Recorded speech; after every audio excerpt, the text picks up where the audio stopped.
አንዲት ሴት ግን አለች አንዲት ነፍስ ግን አለች ፍቅሯን ከእውነታው አርቃና አራቃ አግዝፋ ያመነች አንዲት ሴት ግን አለች ሁሉም ሰው ሲያገለኝ ግብሬ ከድሜ በልጦ ሲያሳድድ ሲያርቀኝ እሷ ግን እሷው ነች ፍጹም ማትቀየር ፍጹም ማትናወጥ መቼም የማትወይ ነፍሷን እያስጨነኩ ጨለማ ብጠራም ስቃይ እንደ ማግኔት በራሴም በሷ ላይ እየሳብኩ ባመጣም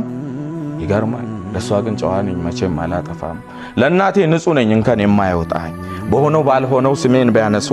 አሳምረው ቃላት ቢያሙኝ ወይ ቢያሳሙኝ ግብሬን እያወሱ እኔ ግን ለእናቴ ለምስኪኗ እናቴ ንጹህ በሷ ነኝ በምግባር የታነጽኩ መተኪያ የሌለኝ በግልጽ የምታየው ጥፋቴ ኮስሶ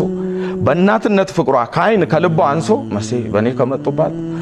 ከመጡባት ውዷ ጠበቃዬ ማለፍ አትችልም ትከራከራለች የኔ ልጅ ጨዋ ነው ንጹህ ነው ትላለች ፍቅር የተሞላ ልቧ እንደ ባህር ሰፊ ስወድቅም ስነሳ የምትሆን ከጎኔ ቀድማ ተሰላፊ እናቴ ብቻ ነች ከኔ በልጥ ተጎርታ እኔን የማሰለች እናቴ ብቻ ነች በዚያ ጨለማ ውስጥ ተስፋ እየለኮሰች ብርሃንን የሰጠች በዛ ጊዜ ምንም ሲሆን በየትም ሲያደርገኝ ዓለም ከሷ በቀር ያልተቀየረብኝ የለም